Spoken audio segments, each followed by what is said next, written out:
पुराने समय की बात है। एक घने वन के बीच स्थित एक आश्रम में एक वृद्ध गुरु की निगरानी में अनेक शिष्य शिक्षा ग्रहण कर रहे थे। गुरु के सभी शिष्यों में एक शिष्य थोड़ा अलग स्वभाव का था। उसका नाम था अमन। अमन का हृदय अत्यंत पवित्र था। वह सबका भला चाहता, दूसरों की पीड़ा को अपनी पीड़ा समझता और जितना संभव हो उतनी सहायता करता।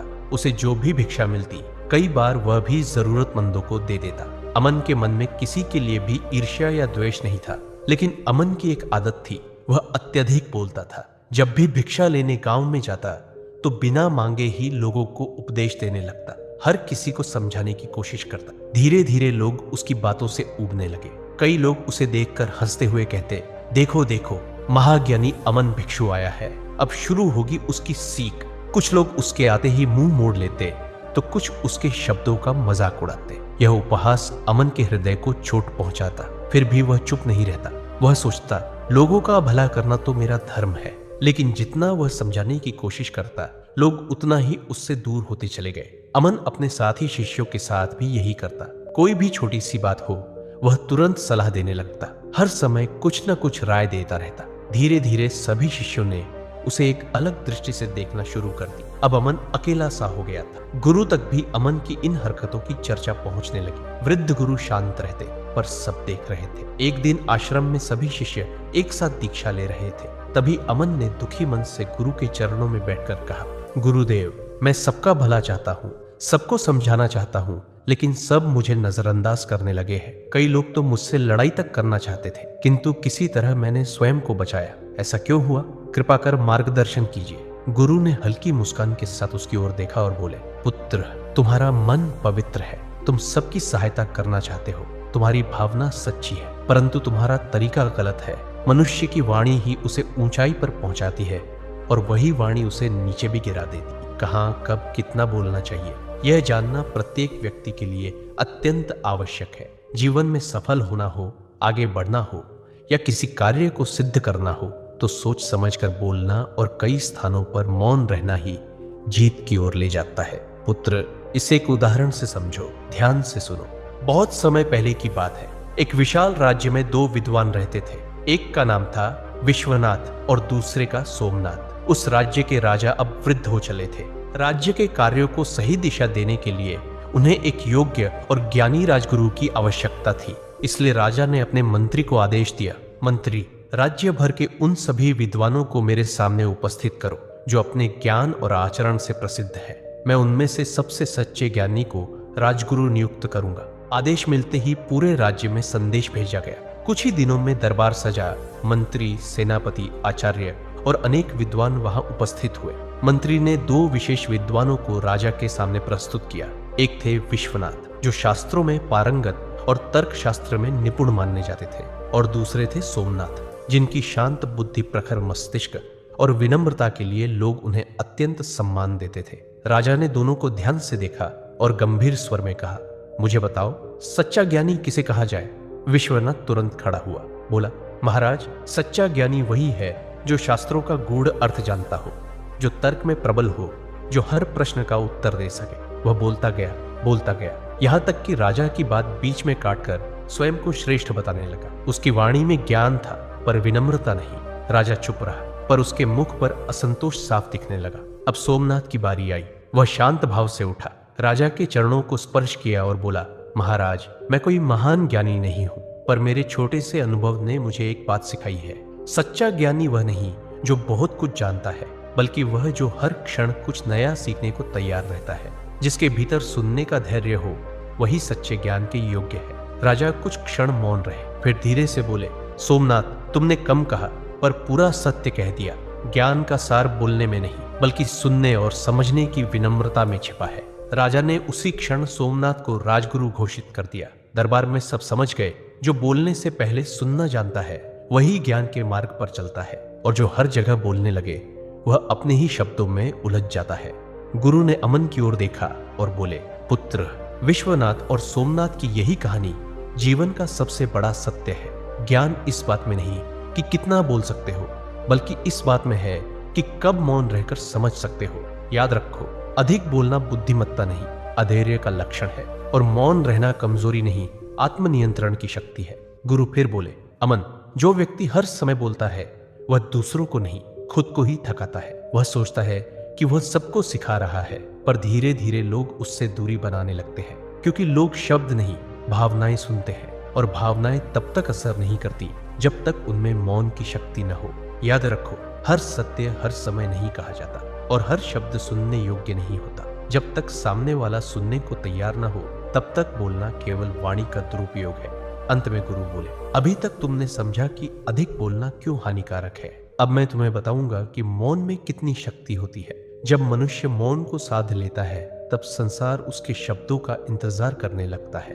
अमन, सुनो, ऐसे तो मौन के अनगिनत लाभ है, पर आज मैं तुम्हें उनमें से 7 मुख्य लाभ बताने जा रहा हूँ। ध्यान से सुनो।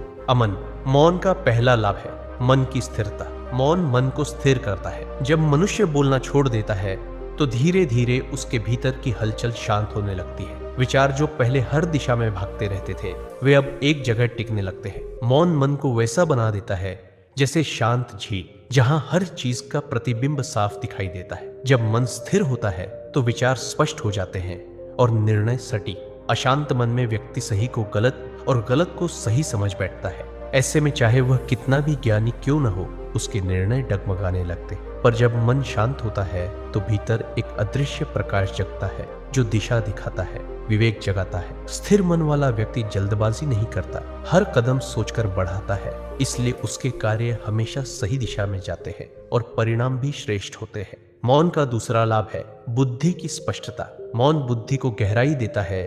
जब इंसान कम बोलता है तो उसका दिमाग साफ सोचता है, हर विचार को परखने का अवसर मिलता है। जो लोग हर समय बोलते हैं, वे अपने ही शब्दों में उलझ जाते हैं। उनका मन विश्लेषण नहीं करता, बस प्रतिक्रिया देता है। पर मौन व्यक्ति हर बात को सुनता है, समझता है और फिर सोच समझ कर बोलता है। बुद्धिमानी का मतलब ये नहीं कि हर सवाल का जवाब देना आ जाए, बल्कि ये है कि कब जवाब देना चाहिए और कब नहीं, ये समझ आ जाए। कई बार सही शब्द भी गलत समय पर बोले जाए तो परिणाम गलत निकलता है। मौन व्यक्ति निर्णय सोचकर करता है, वो तर्क से नहीं, अनुभव से बोलता है। उसकी बातों में वजन इसलिए होता है क्योंकि उसने पहले हर बात को सुनकर पचाया होता है। यही कारण है कि मौन व्यक्ति कम बोलता है, पर जब बोलता है तो उसकी बात सीधा हृदय में उतर जाती है। तीसरा लाभ है आत्मनियंत्रण।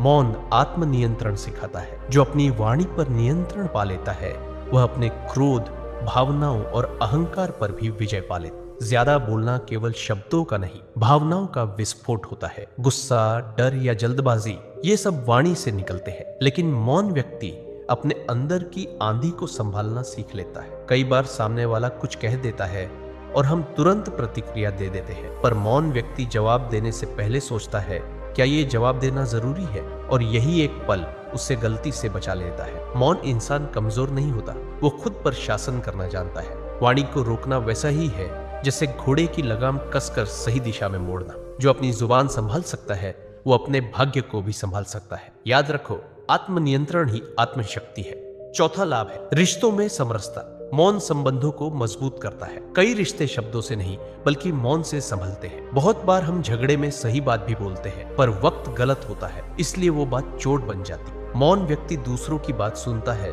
वो समझने की कोशिश करता है, न कि जवाब देने की। और जो सुनना जानता है, वो लोगों का मन जीत लेता है। कभी कभी केवल चुप रह जाना सबसे बड़ा उत्तर होता है। बहस वहीं रुक जाती है जहां कोई एक व्यक्ति मौन रहना सीख, क्योंकि मौन केवल शब्दों की कमी नहीं, संवेदनाओं की गहराई भी है। जब वाणी शांत होती है तो संबंधों में दूरी नहीं, गहराई आती है। जो हर बात पर बोल देता है, वो रिश्ते खो देता है, पर जो मौन रहना जानता है, वो हर दिल में जगह बना लेता है। पांचवा लाभ है मौन से प्रभाव बढ़ता है। मौन व्यक्ति का प्रभाव बढ़ाता है। जो व्यक्ति हर समय बोलता है, लोग उसकी बातों को हल्के में लेने लगते हैं, पर जो व्यक्ति सोच समझकर बोलता है, उसके हर शब्द का महत्व बढ़ जाता है।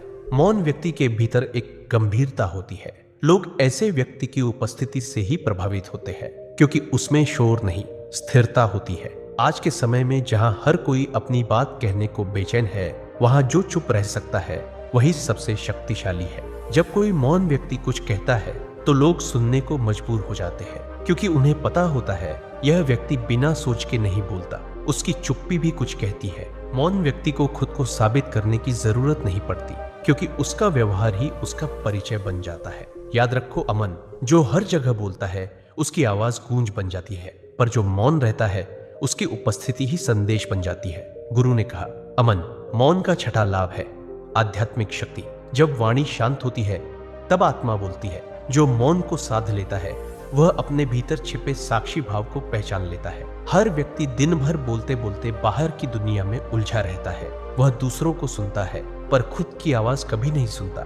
मौन वह द्वार है जहां से मनुष्य अपने भीतर झांकता है। वह देखता है, कौन हूं मैं? क्या वाकई जरूरी है जो मैं सोचता या कहता हूं? जब वाणी शांत होती है तो विचार गहराई में जाते हैं। वह भीतर की शांति से जुड़ जाता है। उसे एहसास होता है कि जीवन केवल बोलने का नहीं, महसूस करने का भी नाम है।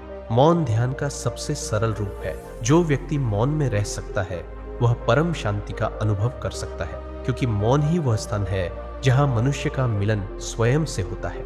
गुरु बोले, अमन सातवां और अंतिम लाभ है।